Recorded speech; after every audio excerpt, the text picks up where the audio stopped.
본문은 우리에게 주신 말씀은 누가복음 20장 19절에서 26절까지 같이 읽겠습니다. 19절에서 26절까지.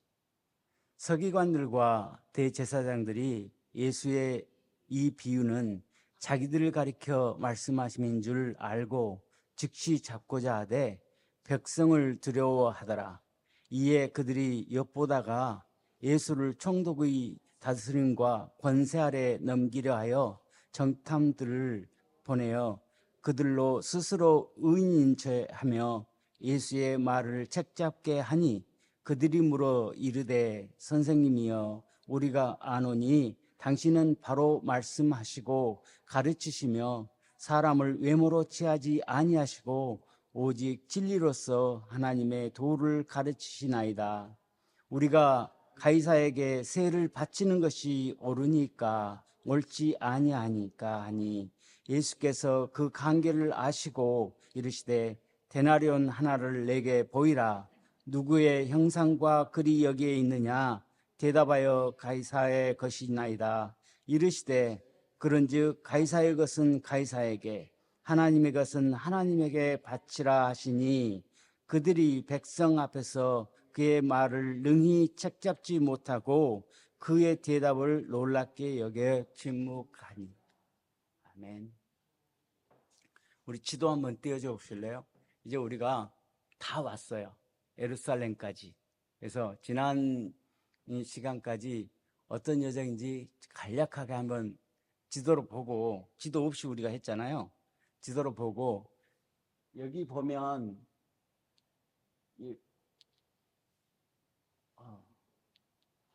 제가 있나요? 이게 보이나? 안 잡혀요? 그렇구나. 그렇구나. 예, 애굽이 여기 있잖아요. 어디서 태어나셨어요, 예수님이? 베들레헴에서 태어났죠. 베들레헴 여기 사해 왼쪽에 베들레헴 있죠. 거기서 태어나셔가지고 어렸을 때 예수님이 애굽으로 피신을 하세요. 피신하고 헤롯 대왕이 죽고 나니까 어디로 올라가냐면 저쪽 그 나사렛 있죠. 거기로 올라가요. 올라가서 거기서 성장해서 갈릴리 지방에서 사역을 하십니다. 갈릴리 지방에서 사역한 것이 9장까지 나와 있어요. 9장까지. 9장까지 나오는데 저 위에 보면 가이사라 빌립보라고 돼 있는 데 있죠. 어디냐면 그 갈릴리 바다 저 위쪽. 예, 이쪽. 지금 헤롯 대왕이 죽고 나서 세 군데로 나눠놨어요. 나눠놨고 헤롯 아들이 3명 있는데 3명이 통치를 해요. 분봉왕처럼. 다시 말하면 지자체장처럼 태어나는 거예요. 여기 제일 빨간 걸로 이렇게 원을 그려놓은 거 사마리아와 유대 이 지역은 누가 통치를 했냐면 아켈라오라는 헤롯 왕의 큰아들이 통치를 했어요. 근데 6년 동안 통치를 하는데 너무 악한 일을 많이 해갖고 유대인들이 반란을 일으켜요. 그래가지고 로마 정부에서 그냥 폐위시켜버려요. 그리고 로마가 직접 통치를 하고 지금 우리가 갈릴리 지방 여기 있잖아요. 거기는 안티파스라고 하는데 성경에는 안디바라고 나와. 헤롯의 둘째 아들이에요. 둘째 아들이 그 갈릴리 지방 거기를 통치해요. 그래서 성경에 나오는 예수님이 사역 가운데 성경에 나오는 돌아가실 때가 성경에 나오는 헤롯 왕은 그냥 헤롯 왕이라고 하지만 안디파스 왕 그 사람을 이야기하는 거예요. 그리고 저 뒤쪽 보면 그린색으로 돼 있잖아요. 분봉왕 빌립의 영지 그 셋째 아들이에요. 셋째 거기는 비교적 안전한 지역이었어요. 근데 예수님께서 주로 갈릴리에서 사역하시다가 9장까지 갈릴리에서 사역해요. 그 다음에 쭉 보면 위에 보면 가이사라 빌립보라고 돼 있죠. 뭐라고 써 있는 사마리아 바로 밑에 거기서 베드로가 주는 그리스도시요 살아계신 하나님의 아들이라고 고백을 해요. 그 고백을 듣고 예수님께서 쭉 거기서부터 어디까지? 지금 예루살렘 저 빨간 점 있는데 예루살렘까지 온다고 그랬죠. 그 길이 약 250km 정도 된다고 그랬잖아요.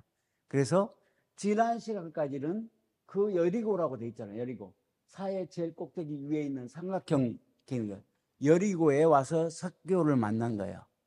여리고에서 삭개오를 만나고 이제 예루살렘까지 37km 정도 된다고 그랬잖아요. 27km, 30km 된다고 그랬잖아요. 그 길을 와서 지금 예루살렘에 도착했어요.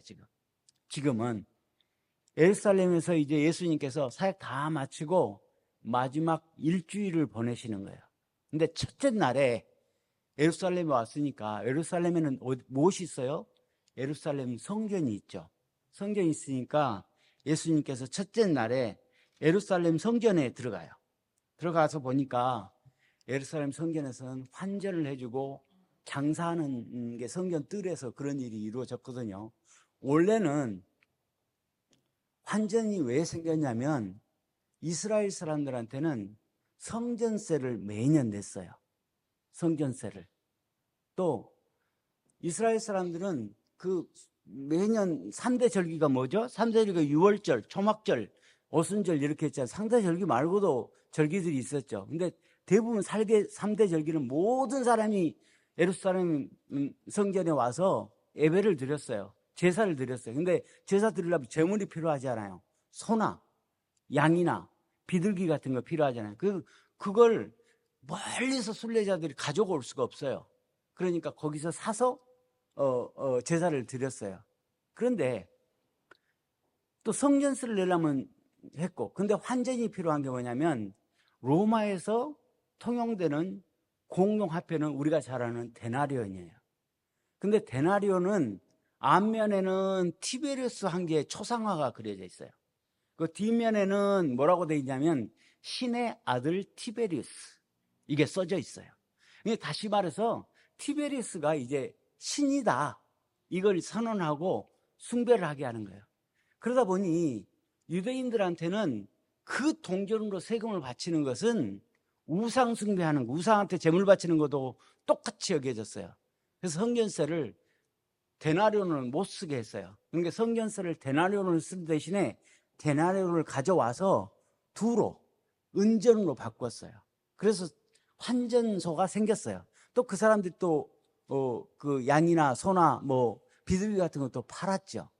원래는 그런 모습으로 생겼는데 이게 타락이 되니까 본질로 돌아가지 않는다니까요. 항상 사람은 뭔가 하면 타락이 돼요. 타락이 되니까 어떻게 했냐면 그 데나리온을 가지고 은전으로 바꾸는데 환율을 비싸게 해가지고 이득을 취하고, 또 물건을 팔 때도 이제는 가까운 사람도 재물을 가지고 오지 못하게 하고 아예 성전 안으로 재물 반입을 금지시켰어요. 자기들한테 비싸게 사라는 것이지.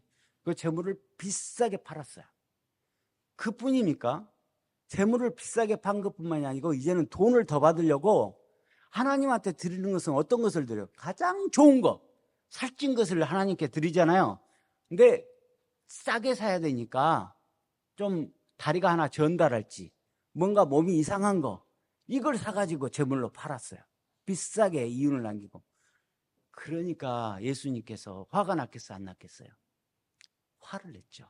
진노하시고 그들을 책망했다는 것이죠. 그러니까 그런 상황을 보시고 예수님께서 그 책망했다는 것은 성전에 바로 주인은 나다라는 것을 선포하시는 거예요. 예수님께서 말씀하세요. 내 집은 기도하는 집이다. 내 집.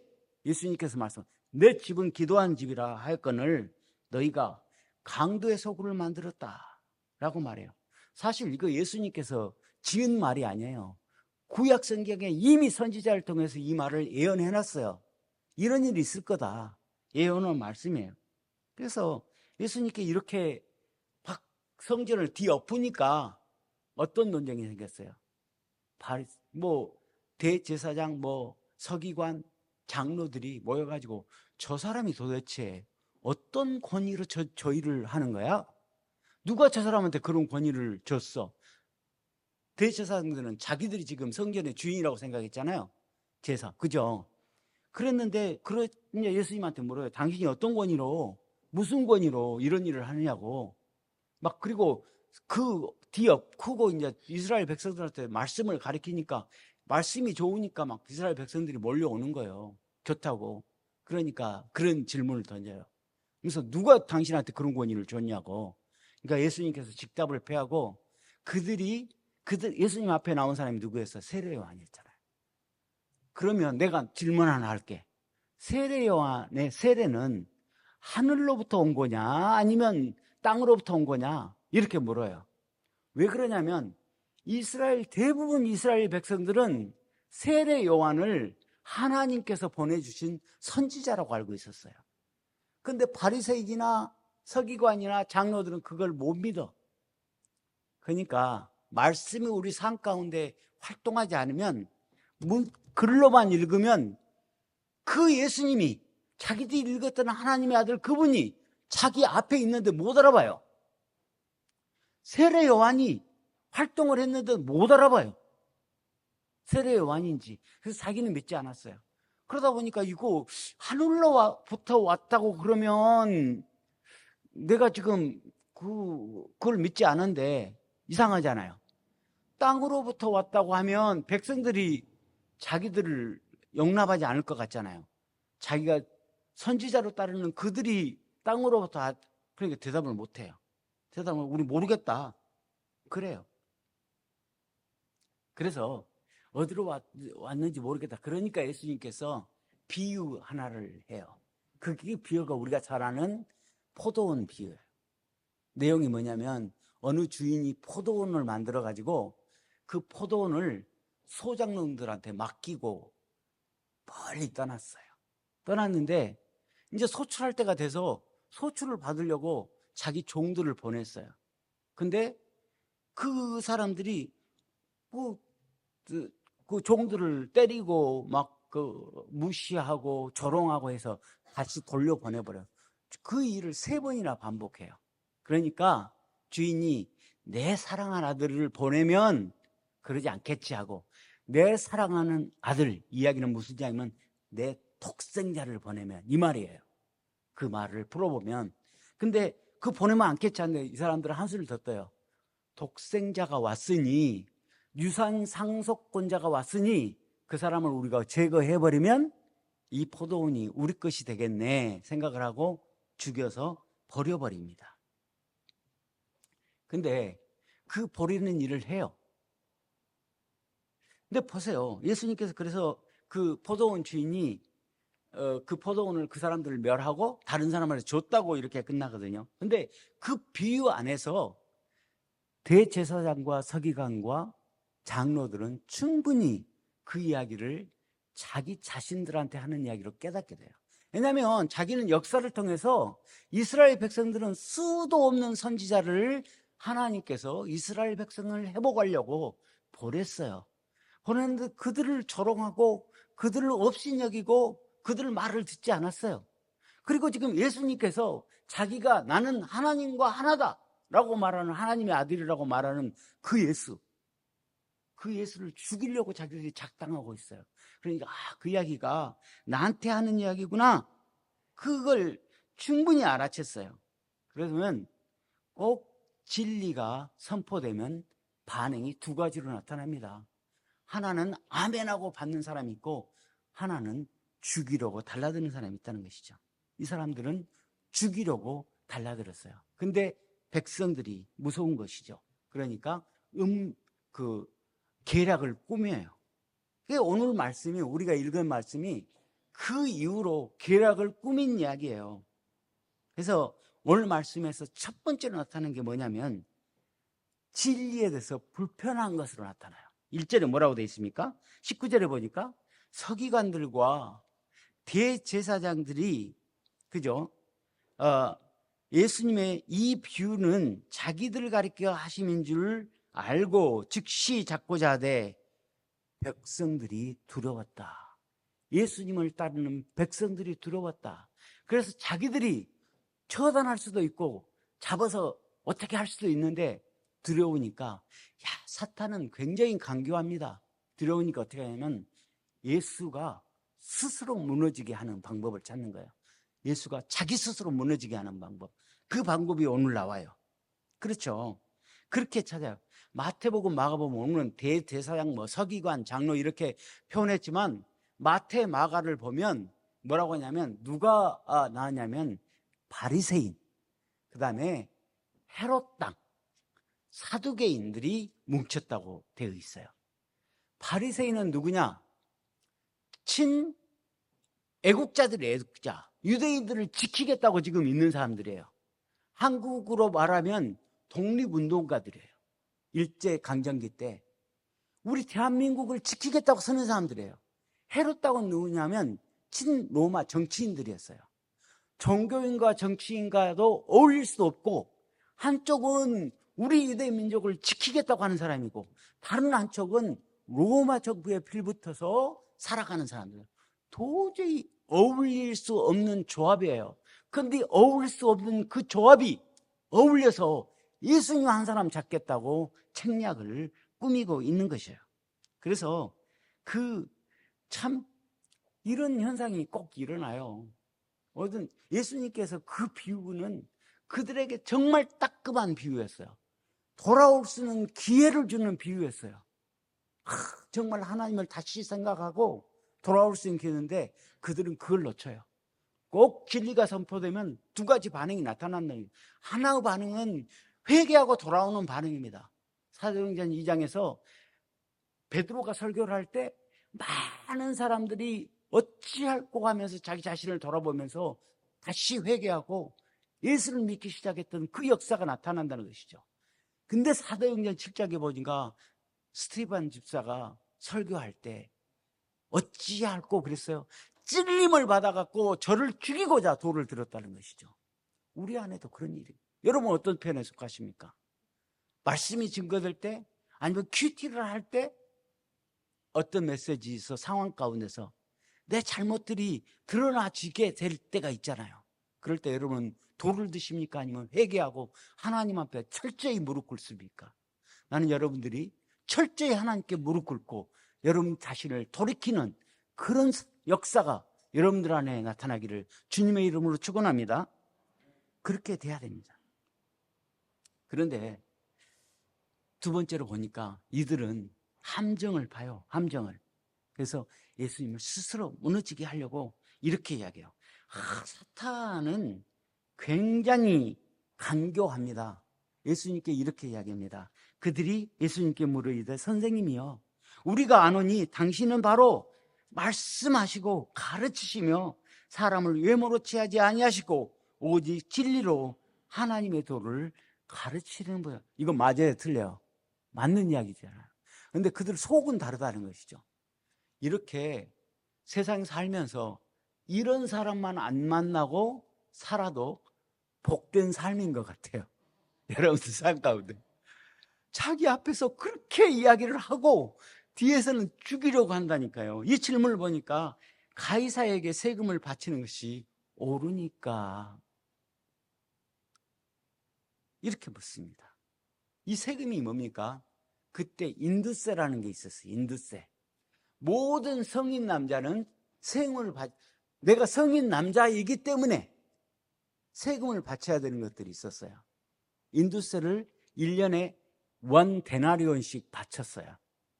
그 유대인들은 싫었겠죠. 데나리온을 꼭 데나리온으로 바쳤어야 돼요.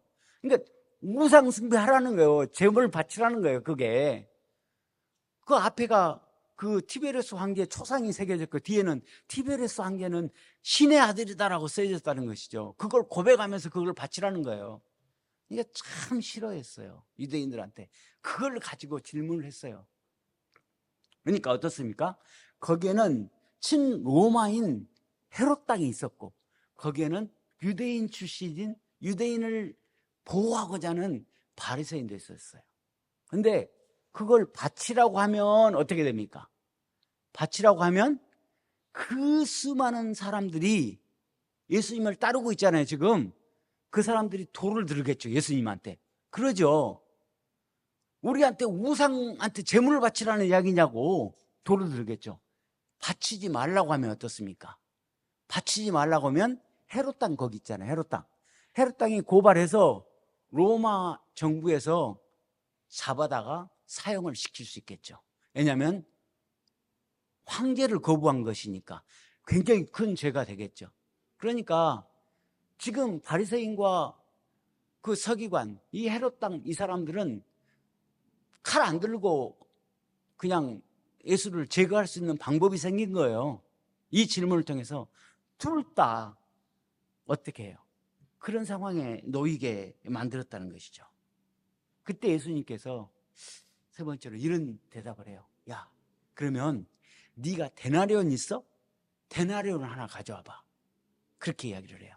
데나리온을 가져오니까 데나리온에 뭐라고 되어 있냐? 그랬더니 앞에는 티베리스 황제의 초상이 있고 뒤에는 그분이 신의 아들이라는 문구가 쓰여졌다고 대답하겠죠. 그러니까 예수님께서 그 이야기하는 것은 무엇을 떠올리게 하는 거예요? 그 유대인들이죠. 헤롯 당도 그렇고 바리새인도 모든 유대인들은 창조를 하나님께서 하나님의 형상에 따라서 우리를 창조했다는 사실을 다 믿고 있었어요. 그 티베리스 황제의 형상을 통해서 무엇을 떠올리게 하냐면 너를 누가 창조했는데 그걸 떠오르게 하는 거예요. 본질로 돌아간 거예요. 창조 기사를 통해서 이 문제를 해결하고 싶어요. 바로 너는 헤롯 티베리우스 것이 아니고 바로 하나님의 형상으로 창조된 하나님 것이다라는 것을 말해주고 싶어 하는 거예요. 예수님께서 그렇게 하셨어요. 그리고 말씀하시기를 뭐냐면 하나님 것은 하나님께 드리고 가이사 것은 가이사께 드려라. 예수님께서는 이렇게 지혜를 보이셨어요. 뭡니까? 예수님은 그들에게 최초 본질 하나님의 창조 기사를 들고 나오셨어요. 우리는 우리 나름대로 내가 모르게 우상을 다 하나씩 만들어 놓고 있어요. 우상을 돈이 됐을 거, 자식도 됐을 있고 어떤 우상이든 만들고 있어요. 어떤 사람은 내 취미가 우상이 돼 있어요. 그 취미는 절대 안 놓쳐. 그때 예배드려? 나 못 가. 네 취미 때문에. 그 취미가 우상이 돼 있는 겁니다. 이미. 그렇죠? 그런 우상이 돼 있어요. 그러나 우리는 본질로 돌아가야 된다는 것이죠. 하나님의 형상으로 창조된 우리는 그 형상 안에서 답을 찾아야 된다는 거예요. 그 후로 지나가니까 오늘 말씀 위에도 사두개인이라는 사람들이 또 있었어요. 사두개인들은 예수님의 부활을 믿지 않았어요. 부활을 믿지 않으니까 이 사람들이 툭 나서가지고 예수님한테 이야기를 합니다. 어느 한 집에 7 형제가 있었습니다. 근데 7 형제가 큰 아들이 결혼을 했어요. 근데 그 여인이 큰 아들이 죽어버렸어요. 그러면 이스라엘은 계대의 혼인제도가 있었거든요. 이게 최고 결혼의 목적은 뭐였냐면 자손을 잇는 거예요. 그게 목적이었어요. 그러다 보니까 여인을 보호하는 측면도 있었지만 그 자손을 보호하기 위해서 큰 형님이 결혼해갖고 죽게 되면 누가 그 형수님을 취해야 되냐면 둘째 아들이 그 형수님과 같이 살아서 자손을 낳게 해. 그래서 쭉 했어요. 그러니까 7 형제가 있는데 7 형제가 다 죽어버렸어. 그러면 예수님은 천국을 믿으니까 천국에 가면 누가 그 부인이 되겠냐. 큰아들이 처음에 결혼했으니까 그 여인의 남편이 되겠습니까? 아니면 마지막 아들이 마지막으로 결혼했으니까 그 여인의 남편이 되겠습니까? 이렇게 물어봤어요. 물어보니까 세상적으로는 굉장히 그럴듯하잖아요. 예수님께서 그걸 끄집어 와요. 니네들은 지금 아브라함의 하나님, 이삭의 하나님, 야곱의 하나님이 내 하나님이 된다고 고백하면서 그 하나님과 맺은 그 언약이 내 언약이라고 네 고백하지 않냐? 그걸 물어봐요. 그렇죠. 걔들 그러거든요. 바리새인이나 닭사람이 아브라함의 하나님, 이삭의 하나님, 야곱의 하나님 이렇게 말하거든요. 그 하나님과 맺은 언약이 내 언약이 돼서 그 하나님을 믿고자 예수님만 부정하는 것이지 그렇게 고백하는 사람들은. 근데 그 당시 이스라엘 문화 안에서 계약이라는 것은 언약이라는 것은 살아있는 사람들하고만 가능한 거예요. 누구하고 나하고 언약을 맺었어, 계약을 맺었어요. 근데 내가 죽어버리면 그 계약은 자동 파기가 되는 거예요. 뭔 말인지 알겠죠? 그게 그 시대의 문화였어요. 근데 자기들은 하나님이 죽은 아브라함하고 맺은 언약을 자기 언약이라고 믿고 있다는 거예요. 그 말은 무엇입니까? 아브라함이 지금도 살아있다는 것을 전제에서 나온 이야기예요. 고백이에요. 너네들 그렇게 고백하고 있지 않느냐? 아브라함의 하나님, 이삭의 하나님, 야곱의 하나님이 그 하나님께 주신 그 언약이 바로 내 언약이라고 믿고 있지 않느냐? 그것은 바로 니네들이 아브라함, 이삭, 야곱이 살아있다는 것을 전제하고 있다. 바로 부활이 있는 거야. 그런데 하늘나라에 가면 지금 당신들이 생각하고 있는 그런 남자고 여자고 남편이고 이런 게 형제하고 자매라는 것이죠. 너는 진리를 모르는 거야. 너는 스스로 고백하면서 스스로 모순되게 행동하고 있다고 말하고 있는 거예요. 무엇입니까? 예수님께서는 본질로 돌아갔어요. 우리는 가끔 생활하다 보면 본질을 잃어버릴 때가 많아요. 우리 삶 가운데. 그러니까 쭉 가다 보면 내가 몰라, 그 본질을. 잃어버릴 때가 많아요. 그래서 본질로 돌아가는 거. 그리고 오늘 보면 그 말씀이 내 삶 가운데 안 나와 있을 때가 너무 많아요. 삶과 말씀하고 이 바리새인들이 그랬다니까요. 선지자들이 이미 예수님께 말씀하는 것도 그 예수님께서 내 기도의 집을 강도의 소굴로 만들었다는 이 말씀이 예수님이 지어낸 말씀이 아니세요. 이미 구약의 선지자가 하신 말씀이에요. 근데 그 말씀을 읽으면서도 내 앞에서 나타나서 그 일을 지금 보고 있는데도 못 믿고 있다고요. 제가 요즘 동산교회에서 제자 양육을 시키고 있어요. 거기는 60세 이상이 딱 한 분밖에 없습니다. 그러다 보니 젊은 분들이라 굉장히 숙제 경쟁이 벌어요. 서로 막 하려고 하고 큐티를 하라고 그랬더니 매일 해서 제출합니다. 제가 굉장히 힘듭니다. 그걸 읽는다는 게. 근데 날마다 바뀌어요. 큐티 내용이. 적용을 하면 잘 믿겠습니다. 내가 구역생활 잘 하겠습니다. 이런 적용이 아니라고 제가 그러거든요. 내 구체적인 삶 안에서, 내 구체적인 만남 가운데서 그 사람과 적용이 돼야지. 그 말씀이 영향력이 있지. 말씀 있고 내가 잘 살겠습니다, 믿음 생활 잘 하겠습니다 하고 나는 독립적으로 살면 말씀이 영향력을. 근데 젊은 분들은 그 다음에는 진짜 자기 삶 가운데서 거기서 적용을 해요. 해가지고 굉장히 뜨겁게 하는 것을 봤어요. 그래서 어느 한 집사님이 자기가 그런 것을 가지고 자기 남편하고 큐티를 쉬어야 한다고 그러더라고요. 그리고 자기 시어머니한테 이거 해갖고 배우니까 너무 좋다고 그렇게 하니까 자기 시어머니가 너 복 받은겨 라고 말했다고 이제 어제 간증을 하더라고요. 자기가 복 받은 거라고. 말씀이 우리 삶 가운데 머무를 때 우리는 늘 본질로 돌아갑니다.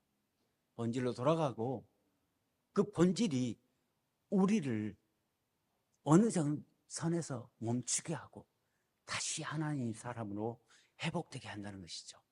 나는 모든 우리 브리치교회 성도님들이 이렇게 되기를 주님의 이름으로 축원합니다. 다 같이 기도합시다. 하나님 감사합니다. 오늘 이 시간 예수님과 그 바리새인과 헤롯 땅 그들의 갈등 가운데서 예수님께서 우리에게 보여주신 그 모범, 그 창조 본질로 돌아가고 그들이 고백하는 고백의 본질, 그 말씀으로 돌아가서 해결하시는 모습을 통해서 우리 삶이 정말 본질 안으로 돌아가서 그 말씀이 우리 삶의 하루하루 삶에 영향력을 미치는 그런 삶이 되기를 다짐하고 있습니다. 주님, 다짐하는 모든 성도들 앞에 하나님께서 성령 함께 하셔서 늘 위로하시고 격려하시고 말씀이 말씀될 수 있도록 주님 주관하여 주옵소서. 그렇게 하실 하나님을 찬양합니다. 예수 그리스도의 이름으로 기도드립니다. 아멘.